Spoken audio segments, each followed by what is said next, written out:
بسم الله الرحمن الرحيم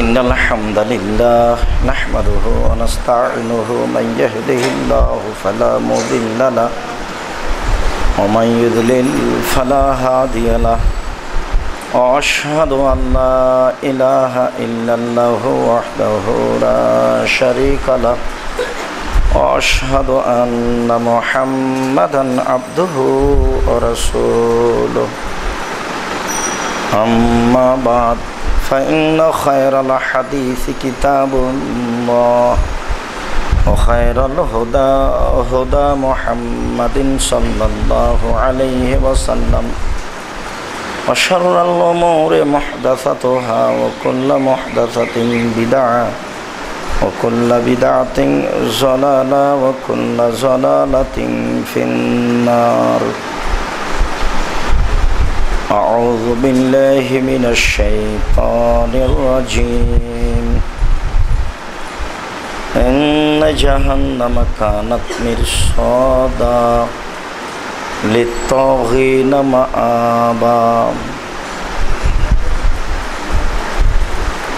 عن عبد الله بن مسعود رضي الله تعالى عنه قال قال رسول الله صلى الله عليه وسلم إجاب جهنم يوم القيامة ولها 70,000 زمام مع كل زمام 70,000 ملك يجرونها وفي رواية تجرونها رواه مسلم. عن سمرة بن جندب رضي الله تعالى عنه قال قال رسول الله صلى الله عليه وسلم منهم من تأخذه النار من كعبيه ومنهم من تأخذه النار إلى ركبتيه ومنهم من تأخذه النار إلى حقويه ومنهم من تأخذه النار إلى ترقوته رواه মুসলিম। সম্মানিত মসজিদের মুসল্লি, প্রশংসা আল্লাহর জন্য, শান্তি অবতীর্ণ হোক আল্লাহর রাসূলের উপর সাল্লাল্লাহু আলাইহি ওয়াসাল্লাম। আজ জুমার খুতবায় বক্তব্যের বিষয় জাহান্নাম।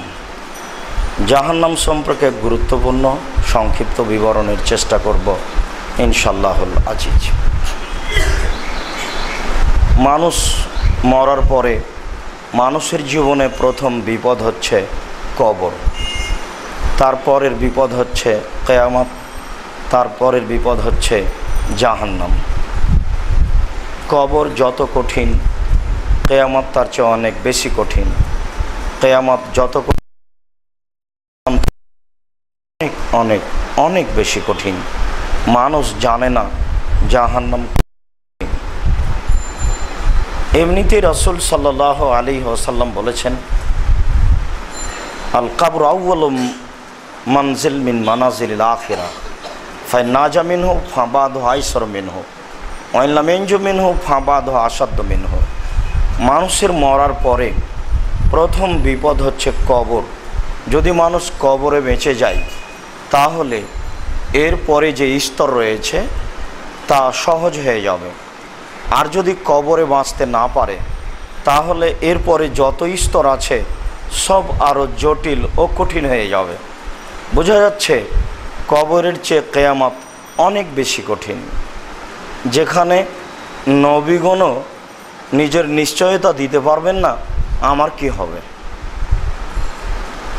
মুহাম্মদ সাল্লাল্লাহু আলাইহি সাল্লাম ব্যতীত সব নবী বলবেন নাফসি নাফসি, আমার যে কি হয় তা আমি নিজেই বুঝি না।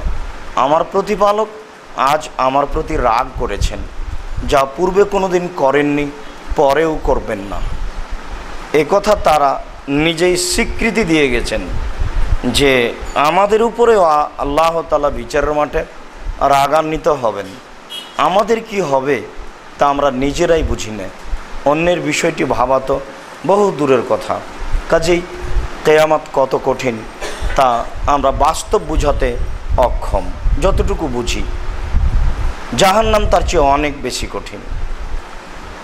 জাহান্নামের বিবরণে প্রারম্ভের আলোচনা হবে জাহান্নামের পরিচয়, তারপরে সংক্ষিপ্ত করা হবে জাহান্নামকে টেনে বিচারের মাঠে নিয়ে যাওয়া হবে, তারপরের কথা হবে জাহান্নাম কথা বলতে পারে, জাহান্নামের খড়ি হবে মানুষ ও পাথর, জাহান্নামী মানুষদেরকে বেঁধে নিয়ে যাওয়া হবে, জাহান্নামের উল্লেখযোগ্য শাস্তি হবে আগুন, কাঁটাযুক্ত জাক্কুম গাছ, রক্তপুঞ্জ মিশ্রিত জ্বলন্ত উত্তপ্ত পানি, আরও অনেক কিছু। জাহান্নাম জান্নাত আরবি শব্দ, উর্দু বা ফার্সিতে তাকে দোজক, বেহেশত, স্বর্গ নরক বলা হয়, স্বর্গ ও নরক বলা হয়। ঠিক বেহেশত এবং জাহান্নাম বলা যেমন ঠিক, দোজক এবং বেহেশত বলা যেমন ঠিক নয়, নরক ও স্বর্গ বলাও ঠিক নয়। জাহান্নাম বলে যা বোঝানো হয় দোজক বলে তা বোঝানো হয় না। দোজক শব্দের অর্থ হলো আগুন, নরক, আর জাহান্নামে শুধু আগুন নেই, আরও অনেক কিছু আছে। বেহেশত বলতে স্বর্গকে বোঝা হয় বা একটা আনন্দের জায়গাকে বোঝানো হয়, আর জান্নাত শুধু আনন্দের জায়গা নয়, আরও অনেক কিছু আছে। আরও উল্লেখ্য যে নামের কোনো দিন পরিবর্তন হয় না। আল্লাহ এবং আল্লাহ রাসূলের দেওয়া নাম জাহান্নাম ও জান্নাত, কাজেই দোজক ও বেহেশত না বলে, স্বর্গ ও নরক না বলে জাহান্নাম জান্নাত বলতে হবে, এটাই চূড়ান্ত। সম্মানিত মসজিদের মুসাল্লি, জাহান্নাম সম্পর্কে আল্লাহ তাআলা অনেক বলেছেন, যেমনভাবে জান্নাত সম্পর্কে বলেছেন। আল্লাহ রসুল সাল্লাল্লাহু আলাইহি সাল্লাম জাহান্নাম সম্পর্কে অনেক বলেছেন, যেমন জান্নাত সম্পর্কে বলেছেন। মূলত মানুষকে পরকালমুখী করার এই দুইটি সবচেয়ে বড় মাধ্যম। এর উপর দিয়ে পরকালমুখী করার মাধ্যম দুনিয়াতে আর কিছু নেই। জাহান্নামের ভয় দেখিয়ে আর জান্নাতের সুখবরের কথা বলে মানুষকে সহজেই পরকালমুখী করা যায়, কিন্তু আসলে আমরাই অক্ষম মানুষকে এই দুটির বিস্তারিত বিবরণ দিতে পারছি না। আমাদের মাধ্যমও কম, বিদ্যা বুদ্ধিরও অভাব রয়েছে। যাদের মাধ্যম রয়েছে, যাদের সামনে অনেক শ্রোতা রয়েছে, তারা কেসা কাহিনী বলে সময় কাটায়। তারা কোরআন এবং হাদিস যথাযথ বলতে পারে না, বা বলার সুযোগ গ্রহণ করে না, বা বলতে পারে না। এমনই হয় যা আমরা দেখছি। সম্মানিত মসজিদের মুসাল্লি, জাহান্নামের পরিচয়ে আল্লাহ তাআলা বলেন, ইন্না জাহান্নামা কানাত মিরসাদা, নিশ্চয়ই জাহান্নাম মানুষকে ধরার জন্য ওঁত পেতে বসে আছে। অত্র আয়াতে বোঝা যাচ্ছে যে জাহান্নাম মানুষের শত্রু। মিরসাদ ওঁত পেতে বসে থাকা, ওঁত পেতে বসে থাকা শব্দটি শত্রুর জন্য ব্যবহার হয়। পাশ দিয়ে যাবে, হঠাৎ করে তাকে ধরে নিব, এইরকমকে বুঝায়। আল্লাহ তাআলা জাহান্নামকে এইভাবেই বুঝিয়েছেন। পরের বাক্যে আল্লাহ তাআলা বলেছেন, লিত্তাগিনা মাআবা, স্বৈরাচারী, স্বেচ্ছাচারী, অহংকারী, বদ মানুষের থাকার জায়গা। এটা হলো তাদের অবস্থানের জায়গা, হচ্ছে জাহান্নাম। জাহান্নামের পরিচয় দেওয়ার পরেই আল্লাহ তাআলা এইভাবে বলেন। জাহান্নামের পরিচয় আল্লাহ তাআলা অন্যত্র বলেন, ফাআম্মা মান খাফফাত মাওয়াজিনু ফাউম্মুহু হাবিয়া, বিচারের মাঠে যার নেকির পাল্লা হালকা হয়ে যাবে, পাপের পাল্লা ভারী হয়ে যাবে, তার থাকার জায়গা হবে অতীব গভীর গহ্বর হাবিয়া। অমাদ্রাকা মা হে মোহাম্মদ, আপনি কি বলতে পারেন অতীব গভীর গহ্বর হাবিয়া নামক জাহান্নামটি কি? হাবিয়া নামক জাহান্নামের পরিচয় আপনার জানা আছে? আমি বলি, নারুন হামিয়া, তা হচ্ছে জ্বলন্ত উত্তপ্ত আগুন। অত্র আয়াতে আল্লাহ তাআলা জাহান্নামের পরিচয় দিয়েছেন জ্বলন্ত উত্তপ্ত আগুন বলে। জাহান্নামকে উত্তপ্ত আগুন দিয়ে বোঝানো হয়েছে। আল্লাহ তাআলা অন্যত্র বলেন, কাল্লা লায়ুম বাদান্না ফিল হোতামা, অবশ্যই অবশ্যই তাকে চূর্ণ বিচূর্ণকারী হোতামা নামক জাহান্নামে নিক্ষেপ করা হবে। অমাদ্রাকা মাল হোতামা, মোহাম্মদ আপনি কি বলতে পারেন চূর্ণ বিচূর্ণকারী হোতামা নামক জাহান্নামটি কি? চূর্ণ বিচূর্ণকারী হোতামা নামক জাহান্নামের পরিচয় আপনার জানা আছে? আমি বলি নারুল্লাহিল মৌকাদা, তা হচ্ছে আল্লাহর জ্বলন্ত উত্তপ্ত আগুন। অত্র আয়াতে আগুনকে আল্লাহর দিকে সমর্পণ করা হয়েছে। এটা হচ্ছে আল্লাহ তাআলার জ্বলন্ত উত্তপ্ত আগুন। জ্বলন্ত উত্তপ্ত আগুন দিয়ে জাহান্নামকে বোঝানো হয়েছে। আল্লাহ তাআলা অন্যত্রে জাহান্নামের পরিচয়ে বলেন সাউসলিহে সাকার, অচিরেই আমি তাকে সাকার নামক জাহান্নামে নিক্ষেপ করব। আবু জাহালকে, এই ধরনের মানুষকে আমি অচিরেই সাকার নামক জাহান্নামে নিক্ষেপ করব। অমাদ্রাকা মা সাকার, আপনি কি বলতে পারেন সাকার নামক জাহান্নামটি কি? মোহাম্মদ আপনার কি পরিচয় জানা আছে সাকার নামক জাহান্নামের? বলতে পারেন সাকার নামক জাহান্নামটি কি? আমি বলি লা তুবকি ওয়ালা তাদার। সাকার এমন একটি জাহান্নাম, যেই জাহান্নাম মানুষকে ছাড়েও না, যেই জাহান্নাম মানুষকে মারেও না, যেখানে মানুষ মরেও না, যেখানে মানুষ বাঁচেও না, তার নাম হচ্ছে জাহান্নাম।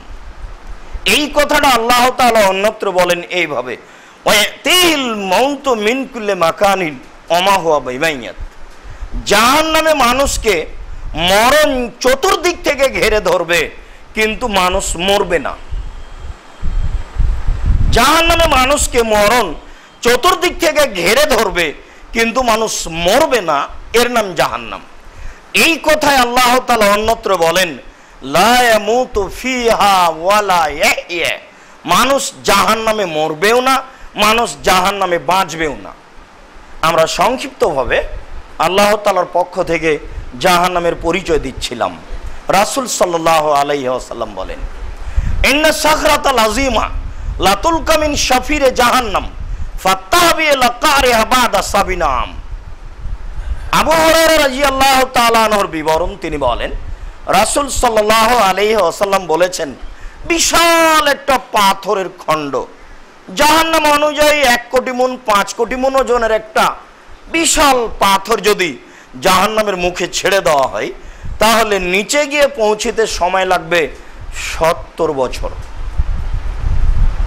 অন্য এক বর্ণনায় বলা হয়েছে 70 বছর নিচে যেতে থাকলেও সে জাহান্নামের সর্বনিম্নে পৌঁছবে না, পাথরটি পৌঁছতে পারবে না। 1 কোটি মণ ওজনের পাথর যদি 1 ঘন্টা নিচে যেতে থাকে, কত যেতে পারে আমাদের ধারণায়? যদি 1 দিন যেতে থাকে কত যেতে পারে? যদি 1 মাস যায়, 1 বছর যদি নিচে যেতে থাকে কত কিলো যেতে পারে? 70 বছর, অনেক দিন যাবত যদি 1 কোটি মণ ওজনের একটা পাথর নিচে যেতে থাকে, কত যেতে পারে তা মানুষ জানে না। কোনোদিন মানুষ তা খাতা কলমে হিসাব করতে পারবে না। অতএব জাহান্নাম কত গভীর, জাহান্নাম কত বড়, তা মানুষ জানে না। আল্লাহ তাআলা অন্যত্র বলেন ইন্নাল মুনাফিকিনা ফিদ দারকিল আসফালি মিনান নার, যারা মুনাফিক তারা থাকবে জাহান্নামের সর্বনিম্নে, জাহান্নামের নিচে থাকবে মুনাফিক। হিন্দু জাহান্নামে যাবে এ কথাই ঠিক, ইহুদি খ্রিস্টান জাহান্নামে যাবে এ কথাই ঠিক। কেননা জান্নাতে যাওয়ার প্রথম পথ হচ্ছে লা ইলাহা ইল্লাল্লাহ ওয়া আন্না মুহাম্মাদুর রাসূলুল্লাহ, আশহাদু আল্লা ইলাহা ইল্লাল্লাহ ওয়া আশহাদু আন্না মুহাম্মাদুর রাসূলুল্লাহ। এই বাক্য দুইটির স্বীকৃতি ব্যতীত জান্নাতে যাওয়ার কোনো সুযোগ নেই, কোনো সুযোগই নেই, সূচনাই হবে না। কাজেই যেহেতু তাদের পক্ষ থেকে সূচনা নেই, তারা জাহান্নামেই যাবে, তবে জাহান্নামের সর্বনিম্নে থাকবে এই কথা আল্লাহ তাআলা বলেননি, আল্লাহ রাসূলও বলেননি। তবে যারা মুনাফিক, যারা মুনাফিকি করে, এখানকার কথা ওখানে বলে, ওখানকার কথা এখানে বলে, চুগলখড়ি করে বেড়ায়, যারা ফজরের নামাজ পড়তে অলস, যারা এশার নামাজ পড়তে অলস, এদের ভিতরে মুনাফিকি লক্ষণ বিরাজ করে। যারা কথা বললে অশ্লীল বলে, যারা কথা বললে মিথ্যার আশ্রয় নেই, এরাই হচ্ছে মুনাফিক, বা এদের ভিতরে মুনাফিকের চিহ্ন রয়েছে, যারা জাহান্নামের সর্বনিম্নে থাকবে বলে আল্লাহ তাআলা উল্লেখ করেছেন। সাবধান থাকি, আল্লাহ হেফাজত করো, আল্লাহুম্মা আমিন। আবু হুরায়রা রাদিয়াল্লাহু তাআলা আনহু বলেন, রাসূল সাল্লাল্লাহু আলাইহি ওয়াসাল্লাম জাহান্নামীর ব্যাপারে বলেন, ইন্না বাইনা মানকাবাইন নার আই সালাসাতু আইয়ামিনিল রাকিবিল মুসরে।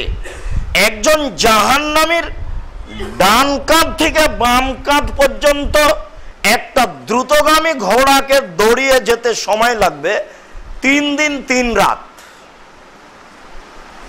একজন জাহান্নামীর ডান কাঁধ থেকে বাম কাঁধ পৌঁছিতে সময় লাগবে 3 দিন 3 রাত। তিনি একথা বলেন, ইন্না আহলান নার অফিরায়াতিন ইন্না গিলজা জিলদেহি ইসলামে আরবাউনা জেরা। একজন জাহান্নামীর গায়ের চামড়া হবে 42 হাত মোটা। তিনি একথা বলেন, ওয়াইন্না জিরসাউ মিসলু উহুদিন। একজন জাহান্নামীর দাঁত হবে উহুদ পাহাড়ের সমান বড়। ওয়াইন্না ফাখেজাহু মিসলু বাইজা। আর একজন জাহান্নামীর উরু রান হবে বাইজা পাহাড়ের সমান। মসজিদে নববী থেকে প্রায় 4 কিলোমিটার দূরে উহুদ পাহাড় শুরু হয়, যার প্রস্থতা হচ্ছে মোটামুটি 4 কিলো আর দৈর্ঘ্য হচ্ছে 12 কিলো। উহুদ পাহাড় শেষ হলেই বাইজা পাহাড় শুরু হয়। মসজিদে নববী থেকে বাইজা পাহাড় শেষ প্রান্ত 39 থেকে 40 কিলোমিটার। দুইটি পাহাড়ের কথা আল্লাহ রাসূল পাশাপাশি উল্লেখ করেছেন। তবে বাইজা পাহাড়ের ভিতরে একটা রহস্য আছে, এই কথা তিনি বলেননি, বলার প্রয়োজনও ছিল না। সেটা হচ্ছে এই, একটা গাড়ি বাইজা পাহাড়ের শুরু থেকে নিয়ে যাবে স্বাভাবিকভাবে শেষ প্রান্ত পর্যন্ত। এরপরে গাড়িটা ঘুরিয়ে স্টার্ট বন্ধ করে ড্রাইভার শুধু বসে থাকবে, গাড়িটা উল্টা দ্রুত গড়তে থাকবে। এত জোরে গড়তে থাকবে, যেতে যেতে 100, 120, 40, 150 কিলোমিটার পর্যন্ত উঠবে গতি এমনিতেই। তারপরে আবার কমতে থাকবে, কমতে কমতে যখন বাইজা পাহাড় শেষ হবে তখন এর গতিটা শেষ হয়ে যাবে, গাড়ি এমনিতেই থেমে যাবে। এখানে হয়তো এমন পদার্থ আছে যে পদার্থ গাড়িকে টান দেয়। ভারত, বাংলাদেশ, পাকিস্তানের এইসব অবুঝ বোকা মানুষ বুঝে না, তো এদের গতি হলো এটা জিন পাহাড়, না উল্টা বুঝা। এইসব রহস্যের প্রয়োজনও নেই, এই জন্য আল্লাহ রাসূল বলেননি। তবে তিনি 2 পাহাড়ের কথা পাশাপাশি উল্লেখ করেছেন। উহুদ পাহাড়ের কথা বলেছেন যে দাঁত হবে উহুদ পাহাড়ের সমান, আর উরু রান হবে বাইজা পাহাড়ের সমান। তিনি বলেছেন একজন জাহান্নামীর বসার জায়গা হবে মক্কা থেকে মদিনার ব্যবধান 450 কিলোমিটার। 450 কিলোমিটার পথ জায়গায় যদি একজন জাহান্নামী বসে থাকে, আর প্রতি 1000-এ 999 জন লোক যদি জাহান্নামে যায়, তাহলে পৃথিবীর জন্ম থেকে নিয়ে পৃথিবী ভেঙে যাওয়া, ধ্বংস হওয়া পর্যন্ত যত মানুষ এসেছে, যত মানুষ আছে, যত মানুষ আসবে, সবার যদি প্রতি 1000-এ 999 জন লোক জাহান্নামে যায়, আর প্রতিজনের বসার জায়গা যদি 450 কিলোমিটার হয়, তাহলে জাহান্নাম কত বড়।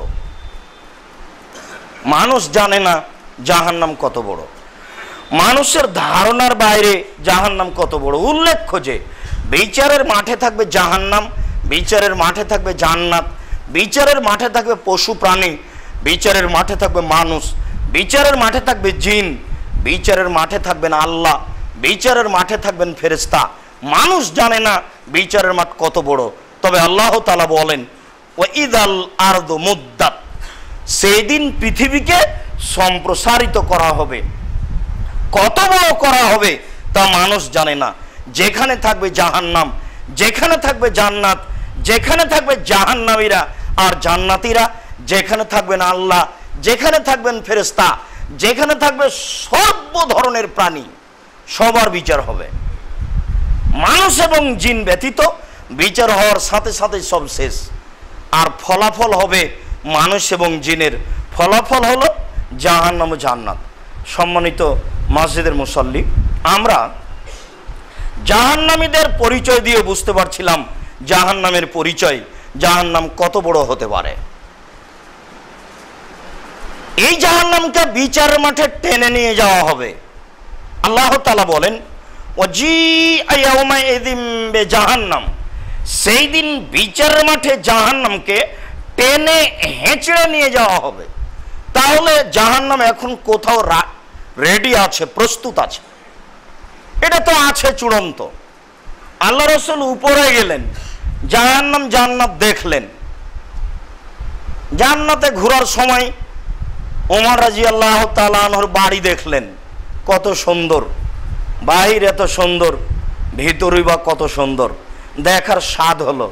তারপরে মনে পড়লো, হো এই ঘর তো ওমরের, এত বড় মানুষের ঘরে কেমনে ঢোকি? তাই তো ইতস্তত বোধ করে তিনি তার ঘরে প্রবেশ করলেন না। বললেন, ওমর, জান্নাতে ঘোরার সময় তোমার ঘরটা দেখলাম, মনে বড় স্বাদ হলো তোমার ঘরটা দেখি, কিন্তু তোমার আত্মমর্যাদার দিকে লক্ষ্য করে আমি ঘরে ঢোকিনি। কথা শুনে ওমর রাদিয়াল্লাহু তাআলা কাঁদতে লাগলেন, আল্লাহ রাসূল, আপনি আমার আত্মমর্যাদাকে হিসাব করেন? আমি এমন মানুষ?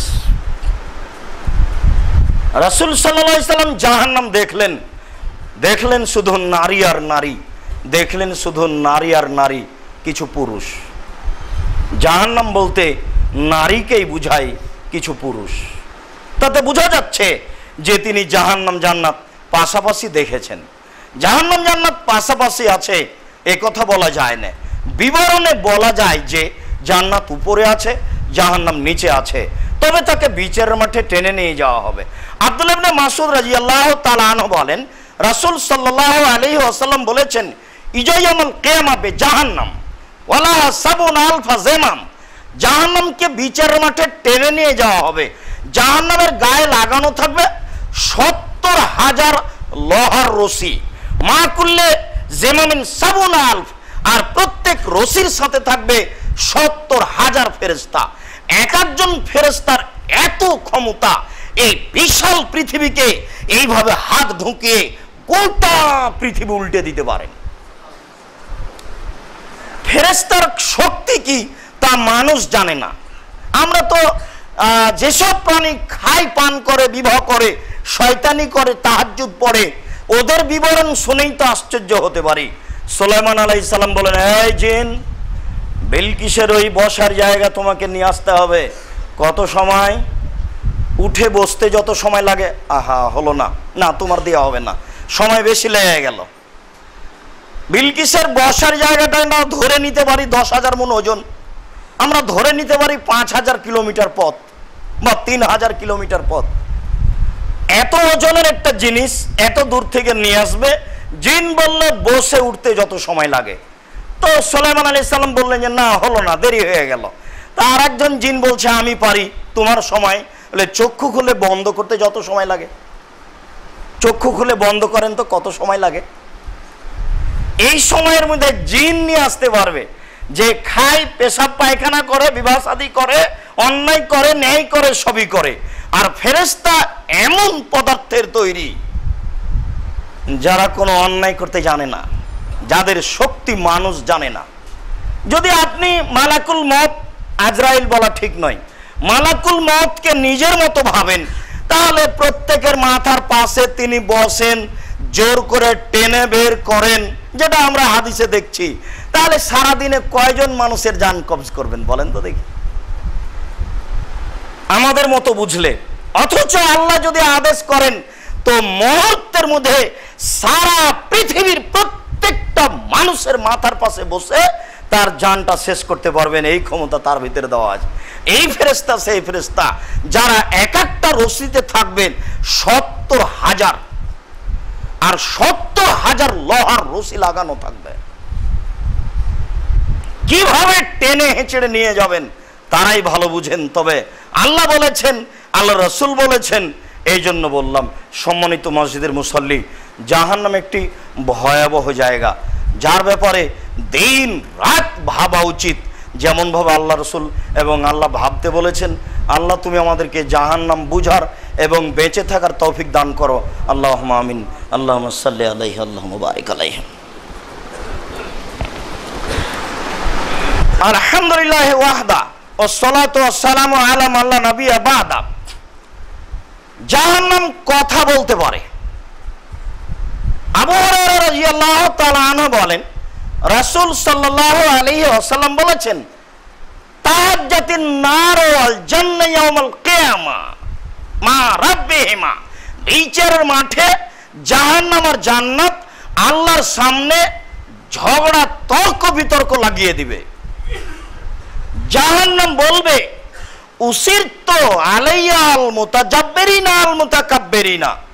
আল্লাহ, আমার ভিতরে স্বৈরাচারী, স্বেচ্ছাচারী, অহংকারীদের দেওয়া হলো কেন? এটা জাহান্নামের আপত্তি। এটা কেন করা হলো? যারা স্বৈরাচারী, স্বেচ্ছাচারী, অহংকারী, বদমেজাজি, তারা কেন আমার ভিতরে? এ কারণ জিজ্ঞাসা করা হলে আল্লাহ তাআলা জাহান্নামকে বলবেন, এই শোনো, ইন্নামা আনতি গাযাবি। জাহান্নাম, তুমি আমার গজব, তুমি আমার রাগ। জাহান্নামের আর একটা নাম হচ্ছে গজব, রাগ। এই জাহান্নাম, তুমি আমার গজব, তুমি আমার রাগ। ওয়াযিব বিকা মান আশাউ মিন ইবাদি। তোমার দ্বারা আমার বান্দার যাকে ইচ্ছা আমি শাস্তি দেব। তোমাকে দিয়েই আমার বান্দার যাকে ইচ্ছা আমি তাকে শাস্তি দেব। এই জন্য আমি তোমার ব্যবস্থা করেছি, তোমাকে আমি প্রস্তুত করেছি। জাহান্নামের তর্কের উত্তরে আল্লাহ তাআলা এই কথা বলবেন। আবু হুরায়রা রাদিয়াল্লাহু তাআলা আনহু বলেন, রাসূল সাল্লাল্লাহু আলাইহি ওয়াসাল্লাম বলেছেন, লা তাযালু জাহান্নামু ইউলকা ফিহা। জাহান্নামে বিচারের মাঠে জাহান্নামীকে নিক্ষেপ করা হবে আর বলা হবে, হালিম তালাত, জাহান্নাম তুমি কি পূর্ণ? মানুষকে দেওয়া হবে আর বলা হবে, জাহান্নাম তুমি কি পূর্ণ? তখন জাহান্নাম এক পর্যায়ে বলবে, হালমিম মাজিদ, আর কি কিছু আছে? তাহলে বোঝা যাচ্ছে মানুষ দিয়ে জাহান্নাম পূর্ণ হবে না। ফায়াজালা ফিহা কাদামাহু ফাতাকুলু কাত কাত কাত। তখনই আল্লাহ তাআলা তার পাকে জাহান্নামের ভিতরে ঢুকিয়ে দিবেন। ফায়ানজাবি বাজু ফি বাজিন। তখন জাহান্নামের কিছু অংশের মধ্যে ঢুকে একবারে আঁটো হয়ে খাটো হয়ে যাবে। তারপরে জাহান্নাম বলবে, যথেষ্ট যথেষ্ট যথেষ্ট। অত্র হাদিসের প্রথম অংশে বোঝা যাচ্ছে জাহান্নাম কথা বলে বলবে, আর কি কিছু আছে? তাহলে বোঝা যাচ্ছে জাহান্নাম কথা বলতে পারে। পরের অংশে বোঝা যাচ্ছে জাহান্নাম বলবে, আর লাগবে না, যথেষ্ট যথেষ্ট। অত্র বিবরণে বোঝা যাচ্ছে যে আল্লাহর আকার আকৃতি আছে, পা ঢোকালেই জাহান্নাম আঁটো হয়ে যাবে। তাহলে পায়ের আকৃতি না থাকলে, আকার না থাকলে ভর্তি হলো কি করে, আর আঁটো হলো কি করে? অতএব ওই হুজুর, মিলাদি হুজুর মিথ্যা কথা বলেছেন যে আল্লাহ নিরাকার। জি, ওই মিলাদি হুজুর মিথ্যা কথা বলেছেন, আল্লাহ নিরাকার, এই কথা মিথ্যে। ওই যে মুকশিদুল মুমিনিন বই লেখা আছে 30 ফরজ মানতে হবে, তার একটি ফরজ হচ্ছে আল্লাহকে নিরাকার মানতে হবে। 4 মাযহাব মানা তার একটি ফরজ। কিভাবে যে লিখলো জাতি তা পড়ে আর মানে। আশ্চর্য মানুষগুলো। এই মানুষগুলির গতি দেখে মনে হয় হ্যাঁ পারবে তারা মানতে। কেন? তারাই তো শহীদ মিনার তৈরি করে ইটের খাম্বার উপরে ফুল চড়ায়। ছি, বুদ্ধিও নাই, বিদ্যাও নেই। বুদ্ধিও নেই, বিদ্যাও নেই। মুসলমান কি এ কাজ করতে পারে? এটা করে কি করে? ওই ছেলেটাই যখন ওই যে সরস্বতী ভগবতীর পাশে কলা দেওয়া আছে, ও আবার দেখছে আর একটু মুচকুমুচি হাসছে। কেমন মানুষ গো, মূর্তির সামনে কলা রাখে কি করে? ওই ছেলেটা আবার দেখছি যে পায়ের স্যান্ডেল জুতা খুলে দিয়ে ফুল হাতে করে ইটের খাম্বার উপরে চাপায়। আশ্চর্য মানুষ। ওই মানুষের এই হিসাব যে আল্লাহ নিরাকার, নাহলে বলছে কি করে? তার অবগতিতে নেই আল্লাহর আকার আকৃতি আছে, এটাই চূড়ান্ত। লাইসা কামিসলিহি শাই, কার মতো তা মানুষ জানে না। তার মতো, তার চোখ আছে, নাক আছে, হাত আছে, কান আছে, পা আছে, কার মতো? তার মতো, মানুষের মতো নয়। এ কথা আল্লাহ বলছেন, তার মতো কোনো কিছু নেই। তবে জাহান্নাম যখন বলবে আর কি কিছু আছে, তখন আল্লাহ তাআলা জাহান্নামের ভিতরে তার পা ঢুকিয়ে দিবেন। প্রত্যেক রাতের 3 ভাগের 2 ভাগ পার হয়ে গেলে আল্লাহ তাআলা তার নিজস্ব স্থান থেকে নেমে প্রথম আকাশে নেমে আসেন। যদি আকার আকৃতি না থাকে তাহলে আসেন কি করে, যায় কি করে? তাহলে তো আসা যাওয়া বুঝায় না। অনেক প্রমাণের কথা প্রসঙ্গে একটু বললাম, মনে রাখবেন নিরাকার কথাটি একেবারে মিথ্যে, ডাহা মিথ্যে, নগদ মিথ্যে কথা। আকৃতি আছে এ কথাই চূড়ান্ত। বলছিলাম জাহান্নাম কথা বলতে পারে। আবু হুরায়রা রাদিয়াল্লাহু তাআলা আনহু বলেন, ফাস্তাকাতিন নারু ইলা রাব্বিহা, আল্লাহ রাসূল বললেন একদা জাহান্নাম তার প্রতিপালকের কাছে অভিযোগ করে বলল, প্রতিপালক রব্বি, হে আমার প্রতিপালক, একল বাজি বাজান, আমার কিছু অংশকে ধরে খাচ্ছে। জাহান্নামের এই দিকের আগুন ঝাপটা মেরে ওই দিকে গিয়ে তো ওই আগুনকে ধরে খাচ্ছে, এই দিকের আগুন ঝাপটা মেরে এই দিকে এসে এই দিককে ধরে খাচ্ছে। এই গতি জাহান্নাম নিজে সহ্য করতে পারছে না। জাহান্নাম কথা বুঝে, জাহান্নামের একটা গতি আছে, জাহান্নাম কথা বলতে পারে। জাহান্নাম আল্লাহর সামনে তর্ক করছে। তাই জাহান্নাম বলছে যে আমি এত কঠিন শাস্তি বহন করতে পারছি না, আমার অভিযোগ কিছু লাঘব করা হবে কি? তখন আল্লাহ তাআলা বলেন, ঠিক আছে, ফাওয়াজানা লাহা বেনাফসাইনে, জাহান্নাম আমি তোমার ভেতরের শাস্তি হালকা করার জন্য 2টি শ্বাসের অনুমতি দিলাম। নাফসিন ফিস সাইফে ও নাফসিন ফিস সিতায়ে, একবার শ্বাস হবে গরমের সময়, একবার শ্বাস হবে ঠান্ডার সময়।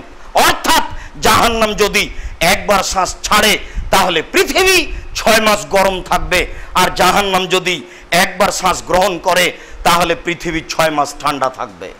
অথবা যেসব এলাকা গরম আগুন আছে ওইসব এলাকা থেকে একবার শ্বাস ছাড়লে সারা পৃথিবী 6 মাস গরম থাকবে। শ্বাস যেখানে যেভাবে পৌঁছবে সেখানে সেভাবে গরম হবে। আর ঠান্ডা এলাকা থেকে একবার শ্বাস ছাড়লে সারা পৃথিবী 6 মাস ঠান্ডা থাকবে। জাহান্নামের শ্বাস ঠান্ডা এলাকা থেকে পৃথিবীর যেখানে যেমন পৌঁছবে সেখানে তেমন ঠান্ডার গতি হবে। যদি কম পৌঁছে ঠান্ডা কম হবে, যদি বেশি পৌঁছে তাহলে ঠান্ডা বেশি হবে। অত্র বুখারী মুসলিম হাদিস দ্বারা এটাই বোঝা যায়। মসজিদের মুসল্লি, আমরা এই সংক্ষিপ্ত বিবরণে যা বলছিলাম তাতে বুঝছিলাম জাহান্নাম কথা বলতে পারে। জাহান্নামের খড়ি হবে মানুষ ও পাথর। আল্লাহ তাআলা বলেন, ওকুদুহান নাস ওয়াল হিজারা, জাহান্নামের খড়ি হচ্ছে মানুষ ও পাথর। জাহান্নামে কয়লা থাকবে না, জাহান্নামে কোনো খড়ি থাকবে না।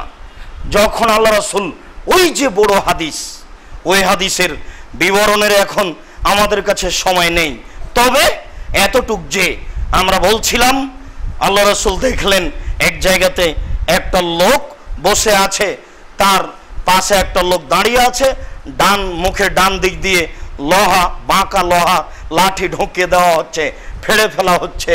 এই লোক মিথ্যুক। তারপরে দেখা গেল পাথর দিয়ে একজনের মাথাকে ভেঙে চৌচির করা হচ্ছে। এ আলেম মানুষ জানা অনুপাতে আমল করতো না। তারপরে দেখা গেল যে একটা গর্ত, সেই গর্তে আগুন, নারী পুরুষ অলঙ্গ অবস্থায় জমা ধরে আছে, জ্বলছে। বলা হলো এরা ব্যভিচার নেই। তারপরে দেখা গেল রক্তের নদী, সেই নদীতে একটা লোক পড়ে আছে। বলা হলো এ হচ্ছে সুদখোর। যতবার উঠার চেষ্টা করে ততবার ওই পাথর দিয়ে তার মুখকে ভেঙে চৌচির করা হয়। তারপরে তিনি বলেন, আমাকে উপরে নিয়ে যাওয়া হলো, দেখলাম একটি বাগান, বিশাল একটা গাছ, সেই গাছের উপর দিকে নিয়ে বিশাল একটা গাছ, সেই গাছের পাশে একজন বৃদ্ধ মানুষ বসে আছেন। ইনি হলেন ইব্রাহিম আলাইহিস সালাম। সামনে অনেক ছেলে আছে ছোট ছোট। তারপরে দেখলাম একজন ব্যক্তি, তার হাতে একটা লোহার লাঠি রয়েছে, ইউকিদুন নারা, জাহান্নামের আগুনকে উত্তেজিত করছে। ইনি হচ্ছেন জাহান্নামের মালিক। ইনি একজন ফেরেশতা, জাহান্নামের কাজ পরিচালনার দায়িত্ব তার হাতে দেওয়া আছে। তিনি জাহান্নামের আগুনকে উত্তেজিত করছিলেন। জাহান্নামে তখনও মানুষ যায়নি। তাহলে এটা হলো ওই আগে যে যেমন আল্লাহ রাসূল জান্নাত দেখলেন আর জাহান্নাম দেখলেন, ওই রূপী এটা তাকে দেখানো হলো যে জাহান্নাম তিনি উত্তেজিত করছেন। জাহান্নামের খড়ি হবে মানুষ ও পাথর। আপনার বলার থাকতে পারে, আব্দুর রাজ্জাক সাহেব, মানুষ না হয় পাপ করেছে, জাহান্নামে যাবে, তো মূর্তি আবার কি করলো, এই পাথর কি করলো যে তাকে জাহান্নামে দেওয়া হবে? কথা তো সেটাই, আপনাকে আর ওই সব বোকা মানুষগুলিকে আরো বোকা বানানোর জন্য। ওই যে বিশ্ববিদ্যালয়ের সামনে, ওই যে রাস্তার ধারে, ওই যে বগুড়ার সাত মাথায়, ওই যে আরো পৃথিবীতে যেখানে সেখানে মূর্তি তৈরি করা হয়েছে, এই মূর্তিগুলিকে বিচারের মাঠে সব রেডি করবে। ধরুন আপনার চাচার নাম আহমদ, আপনার চাচা একজন নেতা, আপনি 1000 মূর্তি তৈরি করেছেন, তার 1000 মূর্তি আল্লাহ আবার রেডি করবেন, আপনাকে পিটাবেন আর বলবেন এই বোকা বেকুব আত্মা লাগা, পিটাবেন আর বলবেন, পিটাবে আর বলবেন, পিটাতে পিটাতে পিটাতে এক পর্যায়ে যখন আপনি আত্মা দিতে পারবেন না, তখন আল্লাহ নিজে আত্মা দিবেন। এবার হবে আপনার চাচা 1000, মানে সবটা মূর্তিতে আল্লাহ আত্মা দিবেন। এবার সব মূর্তিতে আত্মা দিয়ে আপনার চোখের সামনে এইগুলিকে জাহান্নামে দিবেন, আর আপনাকে বলবেন যে তোকে তো দিয়েছি, তোর নেতাকে দিলাম, ঠেকা দেখি। এই বোকা বানানোর জন্য। এদের তো বিদ্যা বুদ্ধি নেই, নাহলে এগুলো করে। কখন তাদের বুদ্ধি হারিয়ে গেছে তারা নিজেরাই জানে না, কখন তাদের বিবেক হারিয়ে গেছে তারা নিজেরাই জানে না। কাপুরুষ সন্তান, সাবধান, জিন্দেগিতে তুমি কোনোদিন আর এই মূর্তি কাঁধে করে রাস্তায় তুলবে না। তুমি মুসলমানের বাচ্চা, নিজেকে ভুলে যায় না। তুমি মুসলিম চিরনবীর মরণকে করো না ভয়। বাংলাদেশের মাটি কেন, সারা পৃথিবীর যেখানে থাকো না কেন, মূর্তিকে তুমি সম্মান করবে কেন? তুমি বলতে শেখো আমি মুসলিম চিরনবীর মরণকে করি না ভয়, আমি মূর্তি ভাঙতে এসেছি, ঘটতে আসেনি। কাপুরুষ সন্তান, কাপুরুষের বাচ্চা, কাপুরুষ। তুমি মূর্তি তৈরি করো কি করে? রাস্তাঘাটে তুমি মূর্তি খাড়ো করো কি করে? মুসলমানের বাচ্চা তুমি নিজেকে ভুলে গেছো। তুমি আমি মুসলিম চিরনবীর মূর্তি ভাঙতে এসেছি, মূর্তি গড়তে আসেনি। আমি মূর্তি ভাঙতে এসেছি, মূর্তি গড়তে আসেনি। মূর্তির মুখের উপরে লাথি মেরে আমি তাকে চৌচির করতে এসেছি। আমি মুসলিম চিরনবীর মরণকে করি না ভয়।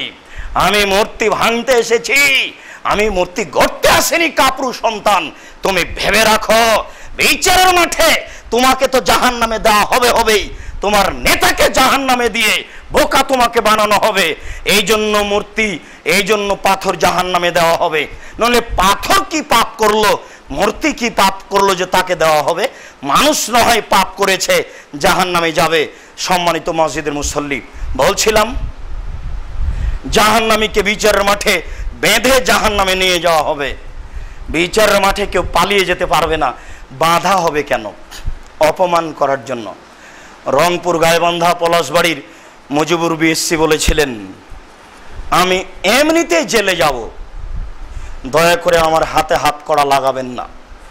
দেশবাসী দেখবে মুজিবুর বিএসসির হাতে হাত কড়া লাগা আছে, এটা আমার সহ্যের বাইরে। বাকি জীবন আমি জেলে এমনিতেই থাকবো, তবে হাত কড়া দিয়ে নয়। এটা একটা অপমানজনক ব্যাপার, খুব কঠিন ব্যাপার। পিছন দিকে হাত বাঁধা থাকবে নেতা নেত্রীর। ভিক্টোরিয়া মহারানী এলিজাবেথের হাত পিছন দিকে বাঁধা থাকবে। 400 বছরের নেতা, 1700 বছর বয়স ফেরাউনের হাত পিছন দিকে বাঁধা থাকবে। কোন অন্ধকারে তার বিরুদ্ধে একটা কথা মানুষ বলবে, এরকম মানুষ পৃথিবীতে ছিল না। আল্লাহ তাআলা বলছেন লাম ইউখলাক মিসলুহা ফিল বিলাদ। তাদের মতো স্বৈরাচারী, তাদের মতো স্বেচ্ছাচারী বদ মানুষ আমি আল্লাহ পৃথিবীর আর কোথাও কোনো জায়গায় সৃষ্টি করব না। এই ফেরাউনের হাত পিছন দিকে বাঁধা থাকবে। 17টা দেশের সদস্য, মহাভারতের নেত্রী ইন্দিরা গান্ধীর হাত পিছন দিকে বাঁধা থাকবে। প্রত্যেক স্বৈরাচারী, স্বেচ্ছাচারী জাহান্নামীর হাত পিছন দিকে বাঁধা থাকবে। আল্লাহ তাআলা বলেন খুঁজো এদের ধরো, এদের শিকল বন্দি করো, এদের টেনে হেঁচড়ে জাহান্নামে নিয়ে যাও। এটা আল্লাহর আদেশ। বিচারের মাঠে জাহান্নামীদেরকে এইভাবে জাহান্নামে নিয়ে যাবেন আল্লাহ, পালিয়ে যাবে এই জন্য নয়, বাঁধা হবে অপমান করার জন্য। সম্মানিত মসজিদের মুসল্লি, এবার লোকটা জাহান্নামে চলে গেল, 1000 বছর খেতে চাইবে। আল্লাহ তাআলা বলেন আযালিকা খায়রুন আও শাজারাতুজ যাক্কুম, জান্নাতের ফলাফল ভালো না যাক্কুম গাছ ভালো? আল্লাহ তাআলা বলছেন ইন্না জাআলনাহা ফিতনাতান লিজ-জালিমিন, আমি যাক্কুম গাছ তৈরি করেছি অপরাধীর বিপদের জন্য। ইন্নাহা তাখরুজু মিন আসলিল জাহিম, নিশ্চয় যাক্কুম গাছ জাহান্নামের নিচে থেকে গজিয়ে উপরে উঠে। আপনারা যারা নদীর পাশে বসবাস করেছেন তারা দেখেছেন পানির অনেক নিচ থেকে এক ধরনের ঘাস গজিয়ে উপরে উঠে, আমরা তাকে দম ঘাস বলি। 2 হাত 3 হাত 5 হাত পানির নিচে থেকে ঘাস গজিয়ে উপরে উঠে পানির উপরে ছুটে বেড়ায়, ছড়িয়ে থাকে। তাহলে পানির ভিতর থেকেও ঘাস গজাতে পারে, অতএব আগুনের ভিতর থেকে গাছ গজাবে, এ কথাই ঠিক। আল্লাহ তাআলা বলেন তালওহা কান্নাহু রুউসুশ শায়াতিন, নিশ্চয় যাক্কুম গাছের ফল হবে শয়তানের মাথার মতো। কথাটি অবাক, আমরা শয়তানের মাথা দেখিনি। আল্লাহ তাআলা আমাদেরকে কি বুঝালেন? আল্লাহ তাআলা বলেন যাক্কুম গাছের ফল হবে শয়তানের মাথার মতো। আমরা তো শয়তানের মাথাকে দেখিনি। আল্লাহ তাআলা আমাদের কি বুঝালেন? সকল বিদ্বান বলেছেন যে শয়তানের মাথা মানে খারাপ, শয়তানের মাথা মানে খারাপ, শয়তানের মাথা মানে খারাপ। আবুল আলা মওদুদি রাহিমাহুল্লাহ বলেছেন যে মানুষ যেমন রূপক কথা বলে আল্লাহ তেমন রূপক কথা বলেন, মানুষ যেমন রূপক কথা বলে আল্লাহ তেমন রূপক কথা বলেন। মানুষ কি বলে? মানুষ বলে লোকটা এত ভালো, লোকটা এত ভালো, মনে হচ্ছে যেন ফেরেশতা। কই মানুষ তো ফেরেশতাকে দেখেনি, তবুও বলে ও বুঝে। মানুষ বলে মেয়েটা এত সুন্দরী, মেয়েটা এত সুন্দরী, মনে হচ্ছে যেন পরী। কই মানুষ তো পরীকে দেখেনি, তবুও বলে ও বুঝে। মানুষে বলে মেয়েটা এত কুৎসিত, মেয়েটা এত কুৎসিত, মনে হচ্ছে যেন পেতনি। কই মানুষ তো পেতনিকে দেখেনি, তবুও বলে ও বুঝে। তিনি বলেন মানুষ যেমন রূপক কথা বলে ও বুঝে আল্লাহ তেমন রূপক কথা বলেন। আমরা এটা বলতে পারছি না, অতীতের বিদ্বান যা বলেছেন যাক্কুম গাছের ফল হবে শয়তানের মাথা মানে খারাপ। সম্মানিত মসজিদের মুসল্লি, যাক্কুম গাছ কাঁটাযুক্ত গাছ। আমরা তো ওইভাবে আপনাকে বুঝাতে পারি যেটা এই মসজিদের এই অল্প সময়ে বুঝানো আপনাকে খুবই কঠিন। তবে এতটুক যে আমরা রাজশাহী চাঁপাইনবাবগঞ্জের মানুষ, নদীর ধার আমরা গেছি, একটা গাছ হয় নদীর ধারে, পল্লী অঞ্চলও হয়, সেটা মাটির উপরে ছড়িয়ে থাকে। গাছটাতে ফল হয় ছোট ছোট, বীজ হয় বেগুনের সমান। যখন ফলটা পেকে যায় তখন এটা লাল হয়ে যায়, আর যখন গাছটা পেকে যায় শুধু দেখা যায় কাঁটা আর কাঁটা। গুঠে বেগুনের গাছ বা কনকেয়ারির গাছ, শুধু কাঁটা আর কাঁটা। এই গাছ যেমন, ঠিক যাক্কুম গাছ এরকমই গাছ, একেবারে কাঁটা পূর্ণ গাছ। এই গাছ ক্ষুধার তাড়নাতে তাকে যখন খেতে দেওয়া হবে সে পেট পুরে খাওয়ার চেষ্টা করবে। আল্লাহ তাআলা বলছেন ও তা দিয়ে পেট পূর্ণ করতে চাইবে, যখনই মুখে দিবে গলায় এসে বেঁধে যাবে, যেহেতু কাঁটা পূর্ণ, নিচেও যাবে না, বাইরে টেনেও আনা যাবে না, কোনোটাই হবে না। এবারও মরবেও না, বাঁচবেও না। একথাই আল্লাহ তাআলা বললেন লা মাউতু ফিহা ওয়ালা ইয়াহইয়া, যখন কাঁটা গলায় বেঁধে যাবে তখন টানতেও পারবে না, ভেতরেও যাবে না, তখনও মরবেও না, তখনও বাঁচবেও না। তখন চিৎকার করতে থাকবে পানি পানি। এইভাবে যখন চিৎকার করতে থাকবে প্রায় 1000 বছর পরে তাকে রক্তপুঞ্জ মিশ্রিত পানি দেওয়া হবে। আল্লাহ তাআলা বলছেন ইয়াতাজাররাহু, সে ঢক ঢক করে সে রক্তপুঞ্জ পানি খাওয়ার প্রাণপণে চেষ্টা করবে। আল্লাহ তাআলা বলেন ফাসুকু মান হামিমা ফাকাত্তামাহুম, যখনই সে পানি মুখের পাশে নিয়ে যাবে নিচের ঠোঁট জড়িয়ে নাভির এখানে আসবে, উপরের ঠোঁট জড়িয়ে উপরে চলে যাবে। ওই রক্তপুঞ্জ মিশ্রিত জ্বলন্ত উত্তপ্ত গরম পানি মুখে দেওয়ার সাথে সাথে সব শরীরের গোস্ত রক্ত মাংস ঝরে হাতে হাতে পড়ে যাবে, শুধু হাড় দাঁড়িয়ে থাকবে। এ কথা আল্লাহ তাআলা বলছেন। যখন ওইগুলি তার শরীর থেকে ঝরে পড়বে ওইগুলি ফেরেশতা আবার ধরে রাখবেন, এগুলির নাম হচ্ছে তিনাতুল খাবাল। এইগুলি রক্তপুঞ্জ মিশ্রিত জিনিস, এগুলি আবার তাকে খেতে দেওয়া হবে, পান করতে দেওয়া হবে তার ক্ষুধার অবস্থায়। সম্মানিত মসজিদের মুসল্লি, আল্লাহ তাআলা তার ব্যাপারে কথা বলেন, ফালাম্মা নাজিদাত জুলুদুহুম বাদদালনাহুম জুলুদান গায়রাহা, তাকে আগুনে জ্বালানো হবে, যতবার তার চামড়া জ্বলে যাবে আবার ঠিক করা হবে। প্রতি 24 ঘন্টায় 70 বার চামড়া জ্বালানো হবে, তাকে মানুষ হিসেবে রেডি করা হবে বলে আল্লাহ তাআলা উল্লেখ করেন। আল্লাহ তাআলা বলেন সাউরহিকুহুম সাউদা, বিশাল বিশাল জাহান্নামে আগুনের পাহাড় করা হবে, আর একে উঠতে বলা হবে, নামতে বলা হবে, উঠতে বলা হবে, নামতে বলা হবে। আবু হুরায়রা রাদিয়াল্লাহু তাআলা আনহু বলেন, রাসূল সাল্লাল্লাহু আলাইহি সাল্লাম বলেছেন, মিনহুম মান তাখুজুন নার ইলা কাবাইহি, কাউকে কাউকে জাহান্নামের আগুন ধরবে পায়ের টাকনু পর্যন্ত। অমিনহুম মান তাখুজুন নার ইলা রুকবাতাইহি, কারো জাহান্নামের আগুন হবে হাঁটু পর্যন্ত। অমিনহুম মান তাখুজুন নার ইলা হাকওয়াইহি, কারো কারো জাহান্নামের আগুন থাকবে কোমর পর্যন্ত। অমিনহুম মান তাখুজুন নার ইলা তারকুয়াতিহি, কারো কারো জাহান্নামের আগুন থাকবে নাক পর্যন্ত। নাক পর্যন্ত, কোমর পর্যন্ত, হাঁটু পর্যন্ত, পায়ের টাকনু পর্যন্ত জাহান্নামের আগুন থাকবে বলে রাসূল সাল্লাল্লাহু আলাইহি সাল্লাম উল্লেখ করেছেন। তিনি একথা বলেছেন, মানুষের জাহান্নামের সর্বনিম্ন শাস্তি হচ্ছে পায়ে থাকবে জাহান্নামের জুতা আর জাহান্নামের জুতার ফিতে, এটাই হচ্ছে সর্বনিম্ন শাস্তি। আর এটা হচ্ছে আবু তালেবের, যাকে আল্লাহ রাসূল পাশে কানে কানে বলেছিলেন যে আপনি লা ইলাহা ইল্লাল্লাহ বললেই আপনাকে জান্নাতে নিয়ে যাব।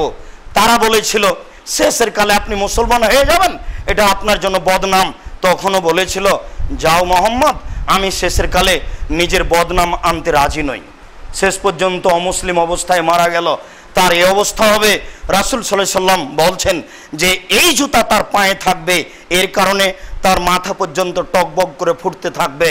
যেমনভাবে যেই পাতিলে পানি থাকে আর পাতিলের নিচে খুব জোরালোভাবে আগুন জ্বলতে থাকে, ওই পানির অবস্থা যেমন হবে এই লোকটার অবস্থা তেমন হবে। রাসূল সাল্লাল্লাহু আলাইহি সাল্লাম বলেন, দুনিয়াতে যে আগুন রয়েছে জাহান্নামের আগুনের ক্ষমতা তার চেয়ে 69 গুণ বেশি। দুনিয়াতে যে আগুন রয়েছে জাহান্নামের আগুনের ক্ষমতা তার চেয়ে 69 গুণ বেশি। সম্মানিত মসজিদের মুসল্লি, আপনি খুব ভালোভাবে অবগত আছেন যে খড় দিয়ে রান্না করলে যত সময় লাগে, কাঠের খড়িতে রান্না করলে তার চেয়ে বেশি সময় লাগে, কম সময় লাগে। তেঁতুল কাঠের খড়িতে ভাত রান্না করলে তার চেয়ে কম সময় লাগে, গ্যাসের চুলায় রান্না করলে তার চেয়ে কম সময় লাগে। আপনি নিজেই বুঝতে পারছেন যে আগুনের ক্ষমতার কমবেশ রয়েছে। দুনিয়াতে যে আগুন রয়েছে জাহান্নামের আগুনের ক্ষমতা তার চেয়ে 69 গুণ বেশি। মানুষকে শাস্তি দেওয়ার জন্যই এ ব্যবস্থা করা হয়েছে। জাহান্নামে বিচ্ছু রয়েছে, সাপ রয়েছে, মোটের সমান একটা সাপ একবার যদি দংশন করে 40 বছর ব্যথা থাকবে। জাহান্নামে রয়েছে বিচ্ছু, একবার যদি দংশন করে 40 বছর ব্যথা থাকবে। সর্বদা সাপ এবং বিচ্ছু দংশন করতেই থাকবে। ফেরেশতাদের হাতে লাঠি থাকবে, যাকে বলা হয়েছে মাকামে হাম্বল। কবরে যে শাস্তি হবে সেই শাস্তির হাতুড়ির আরবি হচ্ছে মিত্রাক, যেটা কাঠমিস্ত্রির হাতে থাকে। কাঠমিস্ত্রি স্বাভাবিকভাবেই যে হাতুড় ব্যবহার করে সেটা হলো মিত্রাক। এ ব্যাপারে রাসূল সাল্লাল্লাহু আলাইহি সাল্লাম বলেন, কবরে যে হাতুড় রয়েছে লা জুরাবে জাবালান লা সরাতরাব, ওই হাতুড় দিয়ে যদি হিমালয়ের পাহাড়ের মতো পাহাড়কে মরা হয় তবুও ওই পাহাড় ধুলা হয়ে যাবে। ওই হাতুড় দিয়ে যদি হিমালয়ের মতো পাহাড়ে মারা হয়, তাহলে মিত্রাকের অবস্থা যদি এই হয়, তাহলে হাম্বলের অবস্থা কি হবে? যার ওজন অনেক বেশি, দেখতে অনেক বড়। এই হাতুড় দিয়ে ফেরেশতাগণ দিন রাত অপরাধীকে মারতে থাকবে। সম্মানিত মসজিদের মুসল্লি, জাহান্নাম কত বড় ভয়াবহ জায়গা তা বুঝাতে অক্ষম। তবে যতটুকু আমাদের অনুকূলে আছে ততটুকু বোঝানোর চেষ্টা করছি। আপনি জাহান্নামকে ভয় করুন যেভাবে আল্লাহ রাসূল ভয় করেছেন। তিনি জাহান্নামকে ভয় করতেন, এ কারণে তিনি প্রত্যেক সালাতে সালাম ফেরার পূর্বে বলতেন, রব্বানা আতিনা ফিদ দুনিয়া হাসানাতাও ওয়া ফিল আখিরাতি হাসানাতাও ওয়া কিনা আযাবান নার। হে আমাদের প্রতিপালক, তুমি আমাকে ইহকালে কল্যাণ দাও, তুমি আমাদেরকে পরকালে কল্যাণ দাও, তুমি আমাদেরকে জাহান্নাম থেকে বাঁচাও। আপনি এই দোয়াকে জরুরিভাবে আজ থেকে গ্রহণ করে নেন সালাম ফেরার পূর্বে। আল্লাহ রসুল বলতেন, আল্লাহুম্মা ইন্নী আউযু বিকা মিন আযাবি জাহান্নাম ওয়া আউযু বিকা মিন আযাবিল কবর। হে আল্লাহ, তোমার কাছে আমি বাঁচতে চাই জাহান্নামের শাস্তি থেকে, কবরের শাস্তি থেকে। এই দোয়াকে আপনি সালাম ফেরার পূর্বে জরুরি করে নেন। রাসূল সাল্লাল্লাহু আলাইহি সাল্লাম একজন লাশকে সামনে রেখে দুয়ার শেষে বলতেন, ওয়াইযু মিন আযাবিল কবর ওয়া মিন আযাবিন নার। আল্লাহ, তুমি এই লাশটাকে কবরের শাস্তি থেকে বাঁচাও, তুমি একে জাহান্নামের শাস্তি থেকে বাঁচাও। আপনিও যখন তখন ওই জানাজার দোয়াটি আপনার পিতামাতা পূর্বসূরীদের জন্য পড়তে থাকুন, যেন আল্লাহ তাদেরকে জাহান্নাম থেকে রক্ষা করে। রাসূল সাল্লাল্লাহু আলাইহি সাল্লাম বিছানে শোয়ার সময়তে বলতেন, আল্লাহুম্মা কিনি আযাবাক ইয়াওমা তাবাসু ইবাদাক। হে আল্লাহ, তুমি আমাকে বাঁচাও বিচারের দিন জাহান্নামে পাঠানো হতে, জাহান্নামের আগুন থেকে আমি তোমার কাছে বাঁচতে চাই। রাসূল সাল্লাল্লাহু আলাইহি সাল্লাম বলেন, কেউ যদি ফজরের পরে আর মাগরিবের পরে 3 বার বলে, আল্লাহুম্মা আজরিনি মিনান নার, আল্লাহুম্মা আজরিনি মিনান নার, আল্লাহুম্মা আজরিনি মিনান নার। হে আল্লাহ, তুমি আমাকে জাহান্নাম থেকে বাঁচাও, আল্লাহ তুমি আমাকে জাহান্নাম থেকে বাঁচাও, আল্লাহ তুমি আমাকে জাহান্নাম থেকে বাঁচাও। এই কথা বললে জাহান্নাম পাল্টা আবার আল্লাহকে বলে, আল্লাহ, এই লোকটা যখন আমার থেকে বাঁচতেই চাচ্ছে, দয়া করে তুমি তাকে রক্ষা করো। আল্লাহ, এই লোকটা যখন আমার থেকে বাঁচতেই চাচ্ছে, দয়া করে তুমি তাকে জাহান্নাম থেকে বাঁচিয়ে নাও। আল্লাহ, এই লোকটা যখন আমার থেকে বাঁচতেই চাচ্ছে, দয়া করে তুমি আমার থেকে তাকে রক্ষা করো। সম্মানিত মসজিদের মুসল্লি, এই দোয়া আপনি সকাল বিকাল পড়তে থাকুন। জাহান্নাম থেকে বাঁচার জন্য আজ থেকে জীবন বাজি রেখে সর্ব ধরনের অন্যায় ত্যাগ করে বাঁচার জন্য প্রাণপণে চেষ্টা করুন, জান্নাত পাওয়ার চেষ্টা করুন। আল্লাহ, আমাদের যারা মারা গেছে তুমি তাদের কবরের শাস্তি মাফ করো। আমরা যারা অসুস্থ তুমি তাদেরকে আরোগ্য দান করো। আমরা যারা বেঁচে আছি তুমি তাদেরকে তোমার রাসূলের পদ্ধতি অনুযায়ী চলার তৌফিক দান করো। তুমি আমাদেরকে জাহান্নাম থেকে রক্ষা করো। সম্মানিত মসজিদের মুসল্লি, জাহান্নাম থেকে বাঁচার জন্য একটি বড় মাধ্যম আগে থেকে আপনাদের কাছে আছে, আর একটা মাধ্যম আপনাদের কাছে বড়ভাবে আমরা পেশ করেছি। সেটা আপনাকে আমি রমজান মাসে বলছিলাম যে অনেক দিন থেকে ভাবছিলাম কবে আল্লাহ সেদিন ব্যবস্থা করবে, যেটা ঢাকায় বা ঢাকার আশেপাশে একটা বিশাল জমিন ভূখণ্ড পাওয়া যাবে, যেখানে উন্নত মানের প্রতিষ্ঠান গড়ে উঠবে, যেই প্রতিষ্ঠানে ছেলেরা উন্নত মানের বিদ্যা অর্জন করে দুর্নীতিবাজদের দুর্নীতিকে দমন করবে, লুটারুদের লুটারি নীতি বন্ধ করবে, এই কুশিক্ষা বন্ধ করে সুশিক্ষার ব্যবস্থা করবে, এরকম ভাবছিলাম। হঠাৎ করে আপনাদেরকে বললাম ওখানে একসাথে 14 বিঘা জমি, খিলক্ষেত, এই 300 ফুট রাস্তাটা শেষ হলে কাঞ্চন ব্রিজ, এরপরে আছে দেবই বাজার জামিয়া সালাফিয়া নামক প্রতিষ্ঠানটি 8 মাস আগে আরম্ভ হয়ে গেছে। আলহামদুলিল্লাহ, নিয়মিত প্রতিষ্ঠান চলছে, ছাত্র শিক্ষক সেখানে অবস্থান করছে, ঘরবাড়ি অনেক রেডি হয়েছে, এখন আবার আরও নির্মাণ কাজ চলছে। অত্র প্রতিষ্ঠানের জন্য আপনাদের কাছে আমাদের পক্ষ থেকে আন্তরিক জোরালো দাবি, আল্লাহর কাছে দোয়া করবেন, আল্লাহ আব্দুর রাজ্জাক সাহেব যে প্রতিষ্ঠানে হাত দিয়েছে এই প্রতিষ্ঠান তুমি কবুল করো, আল্লাহুম্মা আমিন। এরপরে আপনাদের পরামর্শ আমি দাবি রাখি, সুন্দর পরামর্শ দিবেন, যাতে করে এই প্রতিষ্ঠান শুধু বাংলাদেশ কেন এশিয়া মহাদেশে একটা উপযুক্ত প্রতিষ্ঠান হতে পারে, যেখানে বিদ্যা অর্জন করে সর্ব ধরনের অন্যায়কে আমাদের ছেলেরা দমাতে পারে, এই পরিকল্পনা। আল্লাহ তুমি আমাদের কবুল করো। এরপরে আপনাদের কাছে সহযোগিতার দাবিটি থাকবে এই জন্য যে রাসূল সাল্লাল্লাহু আলাইহি সাল্লামেরও কাজ চলেনি অর্থ ছাড়া, কোনোদিনই কারো কাজ অর্থ সম্পদ ছাড়া চলে না। মর্মে আপনাদেরকে সহযোগিতা করার জন্য আন্তরিকভাবে অনুরোধ রইল।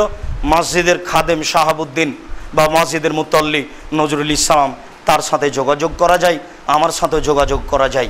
এমনিতেই বাড়ি থেকে যোগাযোগ করার জন্য বর্তমান অ্যাকাউন্ট নাম্বারটি হচ্ছে 0071120004027 আল আরাফা ইসলামী ব্যাংক, রাজশাহী, আব্দুর রাজ্জাক। এই নাম্বারে যোগাযোগ করতে পারি। আল্লাহ তুমি এই প্রতিষ্ঠানকে কবুল করো, আল্লাহুম্মা আমিন। আমরা খুব ভালোভাবে জানি এ কথা আল্লাহ, যে কাতরা কাতরা দাঁড়িয়ে শোধ বিন্দু বিন্দু ফোটাই সাগর তৈরি হয়। অতএব তুমি কবুল করলে এটা হবেই। মানুষের অজান্তে অনেক হয়ে গেছে, মানুষ জানলে আরও অনেক বেশি হবে। এটাই আমরা তোমার উপরে বিশ্বাস রাখি। আল্লাহ তুমি আমাদের এই কাজ কবুল করো, আল্লাহুম্মা আমিন। এই বলে আজকের জুমার খুতবা এখানেই শেষ করলাম। সুবহানাকা আল্লাহুম্মা ওয়া বিহামদিকা আশহাদু আল্লা ইলাহা ইল্লা আনতা আস্তাগফিরুকা ওয়া আতুবু ইলাইক। আল্লাহুম্মা সাল্লি আলাইহি আল্লাহুম্মা বারিক আলাইহি।